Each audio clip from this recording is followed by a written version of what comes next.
This government meeting is brought to you by Eastworks and our local cable subscribers.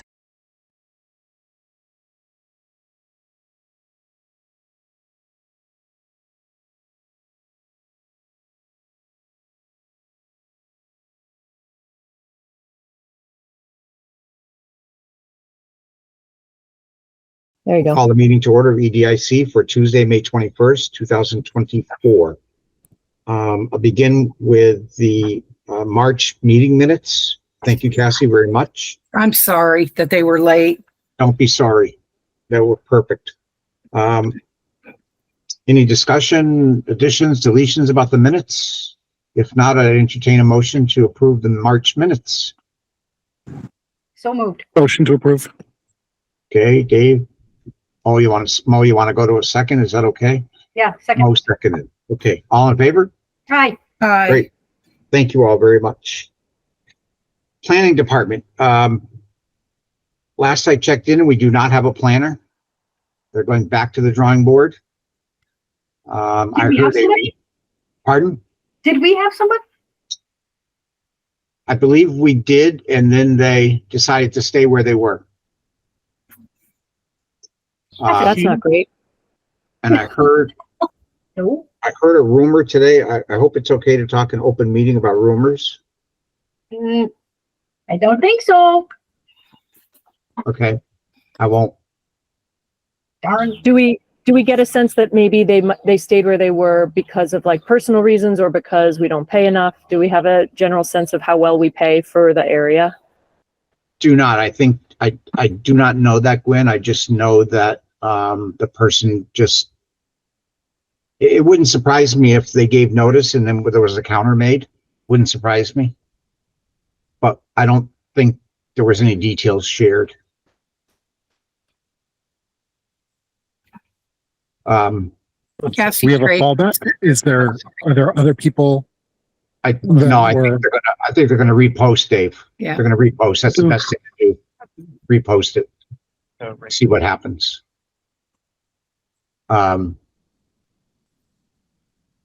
There does seem to be relatively quick turnaround on those postings and the interview process. Yeah. Yes, that happened. That happened fairly quickly. The only thing that slowed it up, Gwen, was a couple of vacations in there. And then there's a second round of interviews with the mayor that obviously takes a little bit of time. But, you know, I'd like to say coming into summer is a slow time for the planning department, but with everything on their plate, it's not a slow time right now. And the good news is Jeff has been back and forth helping out with projects that were in the works when he left. Specifically, he told me when I ran into him a week or two ago that he's still working with the city on the redesign of the Pleasant and Ferry Street intersection. Cool. That stone wall that's there, if you know where it is they're talking about pushing that back further, changing that whole line of sight on that intersection. That was the Ferry Street and O'Neill intersection, is that what you said? No, Ferry and Parsons. That's what I meant. Ferry and Parsons. Sorry. Yeah, the one that's so blind there. But okay, we'll leave the rumors to the rumor mill. Mo. No, Mo more said. confirmed news from planning. Not that it affects this group that much, but Cassie Tragert is also leaving. She's the conservation agent and sustainability manager or whatever. They're going to be posting for a 0.5 conservation agent. And then the job description for the sustainability coordinator has to go to the city council, but that will be a full FTE.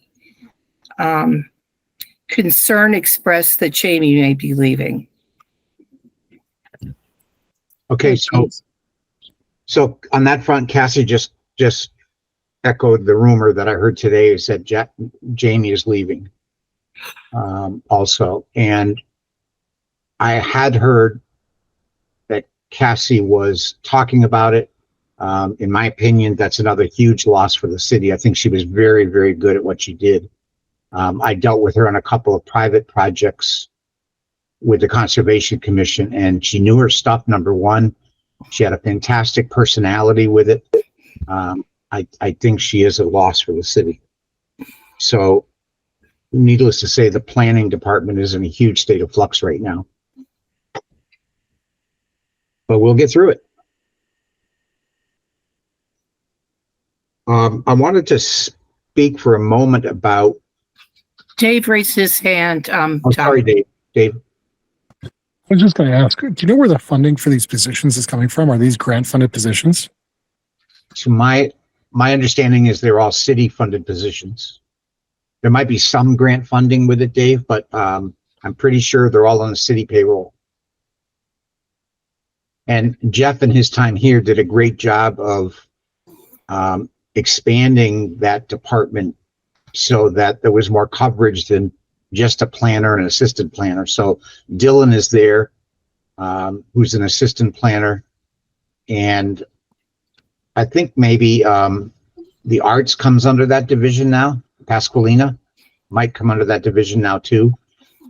So it covered a broad range of departments, if you will, in the city that all came under the planning department. So the position that Jeff held went from planner to planning something else. It was elevated to a higher level within the city, Dave, which made it somewhat easier to, presumably easier to attract a replacement for him. Just a quick word about Cassie. First of all, I love her name. And then I've never been in a meeting where there's two Cassies. It's really cool. She's going to Germany to get a master's degree, and she'll be paying $800 in tuition. So she's going to be in Cologne, she thinks. I think that's really cool. Yeah, good for her. She's a great, I say kid because I can say that at my age, but she's a great kid. She really is. Good for her. Maybe she'll come back and do great things for Easthampton when she's done. I had an opportunity last week to attend the housing forum that the senior center put on. They had a full house at Eastworks, had a great group of panelists who all spoke about the housing issues statewide and specifically how they affect seniors statewide. And Jana played a role in presenting, Jana Tetro, and I asked her to send me a little bit about what she had done because I don't know what she had talked about, because I don't know that I've ever seen it all in one place about what's on the horizon for what's happening in Easthampton for affordable housing and housing in general. So if you bear with me, I'd like to run through that fairly quickly just so you all have a sense of what's happening. You probably heard all about it in different places, but I wanted an opportunity to share it with you. Sorry if you hear that phone ringing in the background. Good. So there are 4 projects on the horizon. The first is 11 Ferry Street, and that is just up the street from what you see done so far at 3 and 5 Ferry Street. On 11 Ferry Street, there's going to be 96 total units, 96 apartments. I believe it's either a 5 or 6 story building. And either 1 or 2 stories will be below grade, so it won't look as high as it's going to sound. That's, if you were coming off of Emerald Place, it would be the empty spot right in front of you behind the fence where a part of the mill was torn down many years ago. 96 units. 5 of the units are going to be market rate. 64 units will be for households below 60% of the area median income. Excuse me, how many, Tom? 64. Thanks, sorry. That's okay. And then another 27 will be for households below 30%. So 91 of the units will be affordable of the 96. The project already has its permits because it was part of the comprehensive permitting of the whole 1 Ferry Street project. Mike Michon is now applying to the state for financing, and the partner in this project is Home City Housing. The second one is you've all heard much about is Sierra Vista Commons. That is 208 apartments on Northampton Street, and 54 of those apartments will be affordable.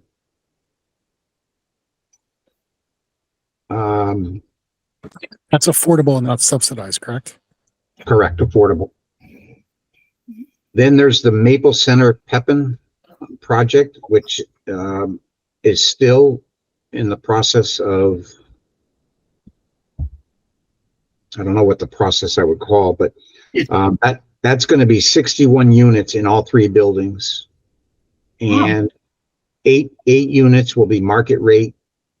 45 will be for households earning below that 60% median income, and 8 will be for households below the 30% of area income. I'm sorry, top for the minutes. I didn't catch 8 market rates. Yeah, 45 for below 60%. And 8 for below 30%. Great. Thanks. And sorry. We're not sure, even Jana wasn't sure, but they do know that ownership has not yet been transferred to Arch Communities. They still need to apply to the city for permits.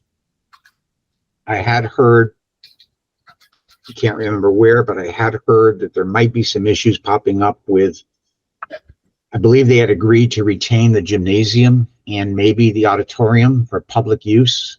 And I think there's still some speed bumps with working out how that's all going to work.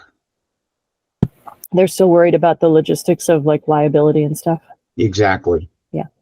Who's going to maintain it? Who's going to control it? All that in a private facility where you have public access makes it a little bit difficult. And frankly, I don't mind this being public. Frankly, I had hoped that the city wouldn't have had those kind of restrictions. Even some folks will tell you, we don't need more gyms for the park and rec to try to maintain. We've got 2 beautiful new gyms and the 2 new schools. The last one is the 385 Main Street project. That's if you're going out of town towards Southampton, that's the big open field on the right. That is going to be 87 new affordable apartments. Wow. And part of that project also includes, if you behind to the left of that out and back, there are 40 units back there, I believe. Already there, College Highway Apartments, I believe it's called. Those apartments are going to be totally rehabbed as part of this project. So they're going to go right through them. I guess they feel they're old enough where they all need updating. I don't know how they do that with the folks still living there, but so that's Maybe they'll do it through attrition. I don't know. Yeah, good question, Mo. And a big part of that site is going to be preserved for open space, because if you go towards the back, it slopes down to the Manhan River, and it's a great place for trails and what have you. That plan is so cool. I'm very proud of the city for working for stewarding that process through in that partnership. Yeah.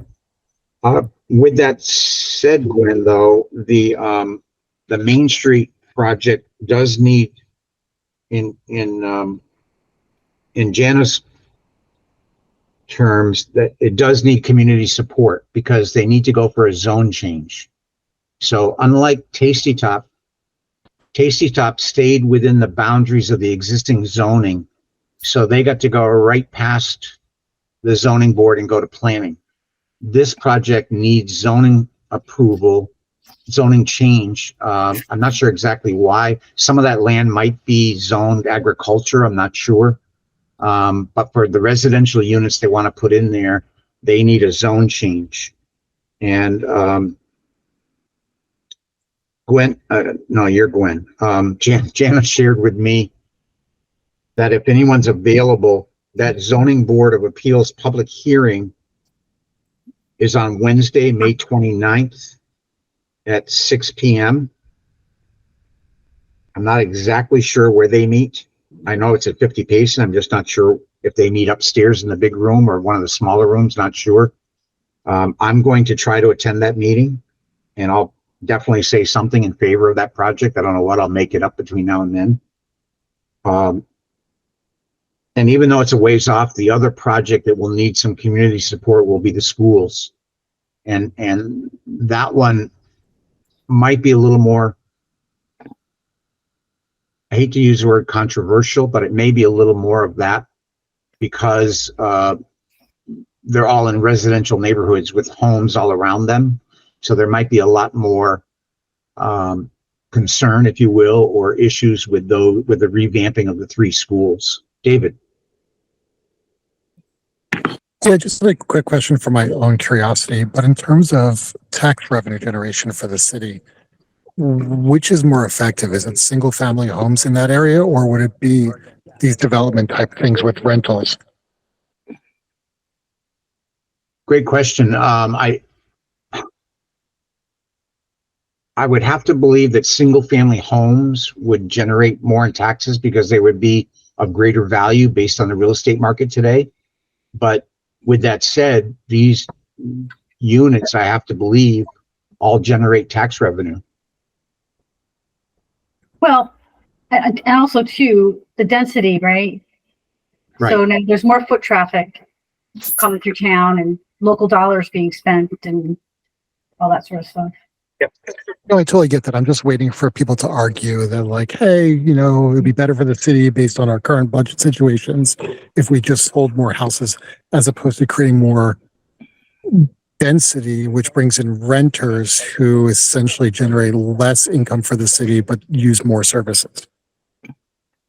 Yeah. I'm guessing the real motivator here, Dave, is that there's a bunch of state money available for these affordable housing developments. So I know the Tasty Top project, and I'm pretty sure the Ferry Street project are in line to get some pretty attractive state financing because of the number of affordable units. Mo? Well, don't we, I mean, I get that I get that, like, balancing and that, which is better, but we also don't we have criteria that we're trying to fill here with all this housing? I mean, this is like big. This seems like a big piece of that's going to be accomplished through these projects. Yeah. There's right? always you can't have both. There's always a goal to get to 10%, which is almost impossible to reach, but 10% of your housing stock being affordable. Right. So that's this will go a long way towards that number. I think so. Seems like to me. I would think, Dave, on the Ferry Street project and on the schools, revamping the schools, it would be impossible to put housing in there. So those 96 units on Ferry Street, you wouldn't be able to put any single family homes in there. And my guess is you wouldn't get enough single family homes on the footprint of those schools to make a difference. The only one that you could conceivably look at for the possibility of single family homes would be that Main Street project. And right, that's the one I'm really asking about. But yeah, clearly they're obviously headed in another direction already. So yeah. I mean, don't get me wrong, like, I'm in favor of this because I feel like Easthampton needs these developments in a big, big way. But I can hear the arguments already. Mm. Yeah. It's a great point, Dave. I wonder if Jana or the Affordable and Fair Housing Partnership has canned answers to that, and canned or more or less, like, what resources can they point us to that would help us be able to be responsive to those sorts of things? And Gwen, you mean single family homes versus apartments? The benefit? Yeah, like when you're posed that question, I think it's a really useful question, an interesting thought experiment. Like, if your focus is on revenue for the city, the idea of balancing tax revenue with use of services, I'm thoughtful about what the response is to that. So yeah, I think I might write to Jana anyway, because I still haven't done the thing I said I'd do 2 months ago, but I will check in with her and see what she's got about that. That would be great if you could reach out to her and let us know. I do know that there are, and again, this is just from me driving around town, there are more single family homes going up this year than I've seen in many years past, The problem is they're going to be $500,000 homes. I shouldn't say problem because that's going to generate some, we need housing across the whole spectrum. That's definitely going to generate some serious tax dollars. There's one or two that are going to be going up on Pomeroy Street. There's 3, I believe, going up on the corner of Hendrick and Fox Run. Yep. One just went up on Luffield Street. A 2-family home is in the process of being completed on Ballard or Lyman. I forget which street, might be Lyman. So there are some single-family homes popping up around town, but you know, the problem is there's not a ton of land. So I see Dave's point. When you have a big open field like this, you could potentially run a road in there and put up, 20 houses maybe. So to that point, to that question you're going to ask Jana, I would almost think that 20 homes at $500,000 a piece is going to probably generate more tax revenue than 96 apartments. But we need to balance that with affordable housing too.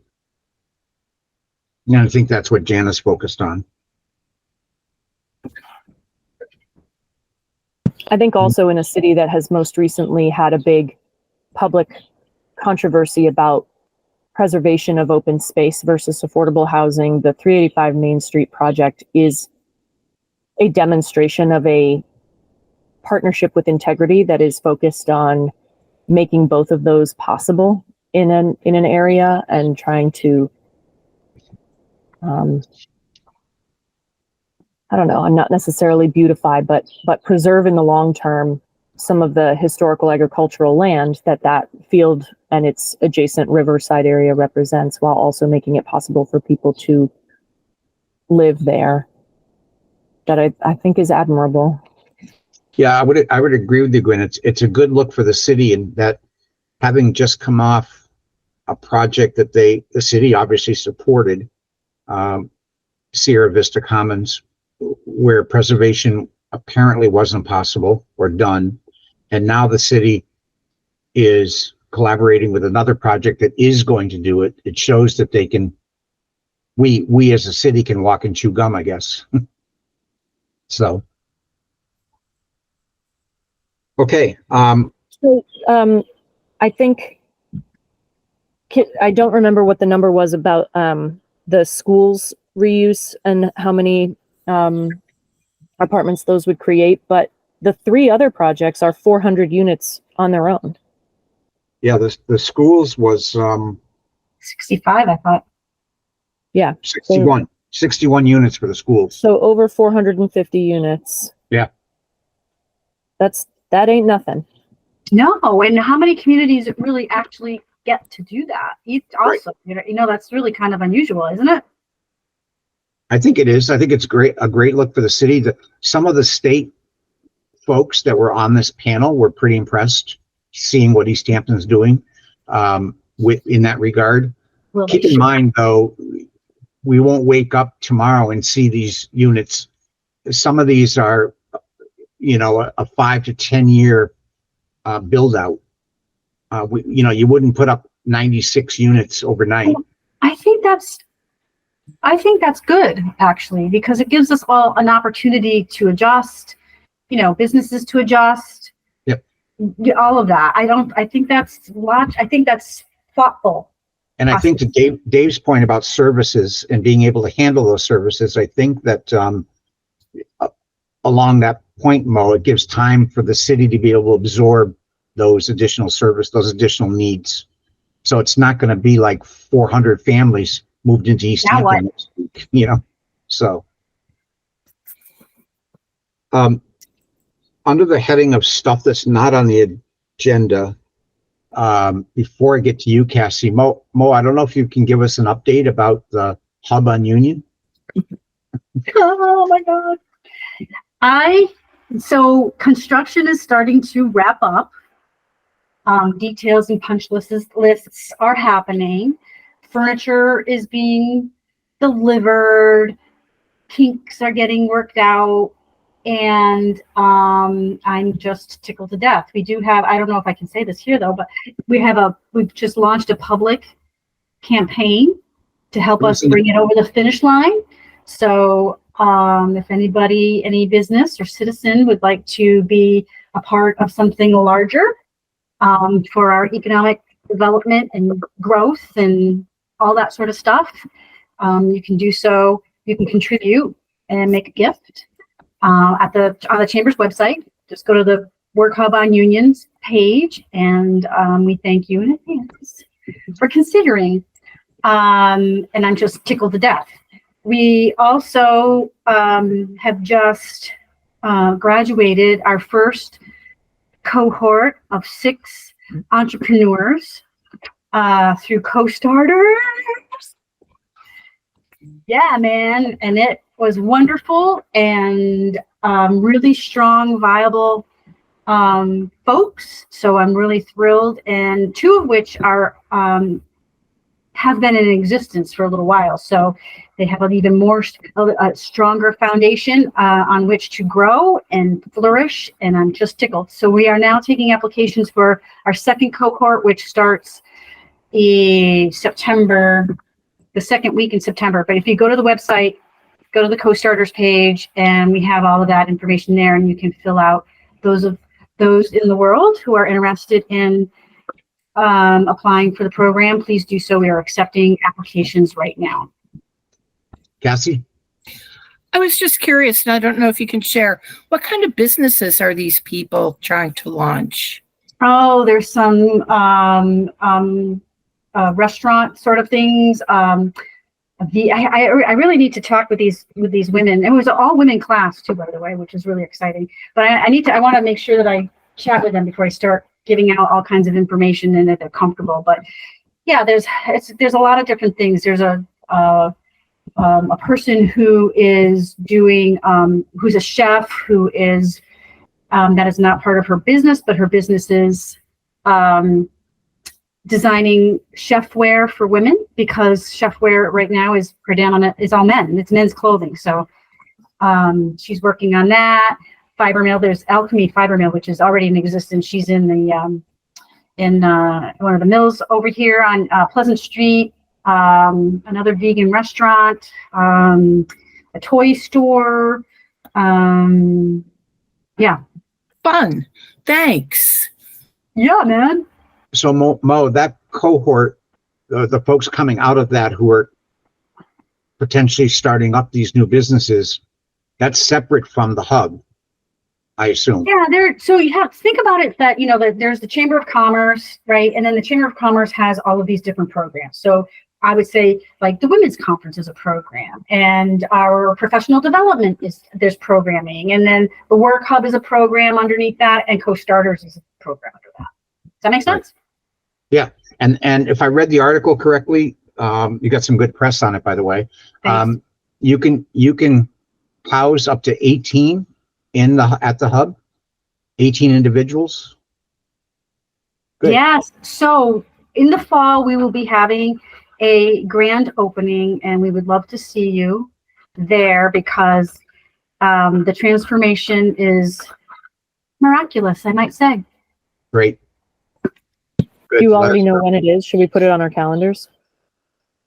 I have an idea. I will have that for the next time. Okay. Great. Thanks. Thank you. Okay. Thanks for the information. And I've made an executive decision that it's fine to share information as long as we're not deliberating on items that may not have made the agenda, but came up since the agenda was posted. So that's the lead in for Cassie to talk about the climate action plan and give us an update on that. Update. So Cassie not finally, but the climate action plan is very close to being completed. And so all the edits are in, and it goes for one last review by city departments and committees. So I've been trying to get her to let me release it sooner, knowing that there are tasks assigned to us in the plan. But she really wanted to hold out on that. So the deal is that after those reviews, it goes to the city council for final blessing. And I think they've done a really good job. The writing in the plan is very accessible. We tried unsuccessfully to have a student design the cover for the plan, but couldn't get any bites on that. So if you know any kids who are creative, send them our way. And the tasks that have been assigned to us are on pages 37 to 40 on the plan draft that you have. And so I would just suggest that folks look at them, and that maybe at a coming meeting that we could just brainstorm how we might want to think about this, or do it or not do it, or anyway, there's some kind of fun ones. I'm particularly drawn to the business recognition program, whereby businesses that, you know, buy into the whole, you know, climate change adaptation stuff, get recognized, you know, sticker on their door or whatever it is. I think that's kind of cool. There are all kinds of programs out there now for businesses in terms of loans, grants, you name it, it's out there. And in some cases, people are finding that it's more affordable to go with the more expensive solution because there are so many rebates involved. So I know folks will have comments about the stretch code. And that's pretty much my update. Great. Questions for Cassie? Comments? Thank you. You're welcome. Yeah, thanks for being involved and doing what you're doing with it. And we're going to be at Cultural Chaos, sharing a table with the bees people. Good. Oh, nice, nice. I did notice, though, Cassie, that it didn't seem like when I scrolled through it real quickly looking for the references to EDIC, I'm not sure the page numbers on my computer lined up with, and I didn't see page numbers in the actual report. So I actually scrolled down a little further, and I finally found mention of EDIC further down than the pages that you mentioned. Oh, further down than page 37. These documents are so squirrely. I apologize. There's a section for businesses, and that's where to look. It's before the state and regional efforts. Okay. I did find it eventually. It wasn't the report. It was my computer giving me a page number that didn't line up with the report, but I didn't see page numbers on the report itself. Okay. I'm sorry. My computer said page 37, but he lies. Yeah. So we got action B1 to B3 at minimum, and then B2 or B3?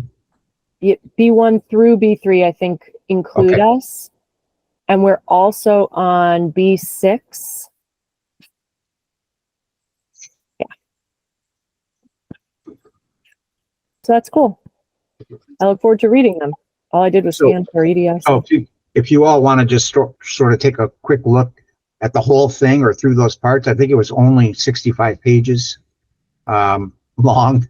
But if you want to take a peek at it, we will definitely have it on the agenda for the next meeting to explore what our role might be. Do you want me to invite somebody from the Energy Advisory Council to come? Do you want me to invite Jamie? Jamie Paquette? Sure. Anybody have a problem with that? Yeah, sure. Okay. Invite Jamie. Let him know we're a pretty small but vibrant group. Lean and mean. Lean and mean. I like that.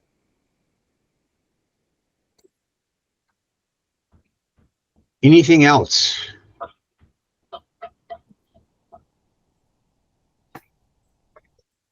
That's it. Okay, our next meeting is June 18th. Did we have do you recall, Gwen, did we have a practice of not meeting in July or August? or did we? Last year we talked about, I think we ended up not meeting at minimum in August. I was going to bring up that I can be if I absolutely must, but I will not otherwise be around for our July regularly scheduled meeting. I'm fine to meet in August or not, but July won't be available. Okay. All right, let's assume then that June will be our last meeting before August. Okay. How's that? And then we can decide at the June meeting if we actually have a need to meet. I mean, with a sort of planning department in flux right now, there's just not a lot of stuff coming out of them, and I think they're circling the wagons a little bit. But as you can tell from what Jana had, and that's only the housing projects, that's not the other municipal projects that are in the pipeline, private or public. So their plate's full, and there's just no one around the table to eat right now. So we'll definitely meet on June 18th. We will not meet in July, and at the June meeting, we'll determine if we need to meet in August or just wait till September. Tom, can I ask you a quick question? Sure can. What's with the auction at the Rotary at Main Street? So I've spoken to a couple of folks that I thought would know, and they didn't. The best we can figure out right now, Cass, that's the old Memorial Hall. The best we can figure out right now is that is an owner ordered auction, not a bank auction. So it's not like a bank is foreclosing on them. We believe that the owners simply hired Posnick. If you recall, they had it up for sale and obviously did not sell it. And now this is their attempt to sell it through auction. That's my belief. I'm guessing that they will have a reserve on that auction, so they're not going to let somebody buy it for $500,000. They'll put a reserve on, and it won't sell unless a bidder hits that reserve number. I believe they paid around $500,000 for it. They had it on the market for something like 2.1 million. And so it'll be interesting if they do have a reserve, Cassie, where they put it. The other interesting thing about that piece is that no one has been able to definitively determine this, but if you recall, when the city first sold that building, they had a restriction that the building had to remain. It could not be removed. There is a belief that that restriction goes away with subsequent sales, so that another buyer could take the building down. And the only advantage to that is that there's a fairly large parcel of land behind that building, and someone could do something a lot better, I think, personally, on that property without that building than with that building. The other piece of information I'll give you now that you reminded me, Cassie, is just down the street, the former Notre Dame church property, which is about 8.5 acres. Believe it or not, it doesn't look it, but it's about 8.5 acres. The back side goes all the way down to the river. That is going to be going on the market also. My guess is you won't see a huge for sale sign out in the front, but it will be going on the market. So between Memorial Hall and the church, the historical commission will have their hands full. So, okay, with that, I would entertain a motion to adjourn. Second. No, I need a motion first, sorry. So moved. Is there a second? So Mo made the motion and Gwen seconded. All in favor? Aye. All right. Thank you all very much. See you in June.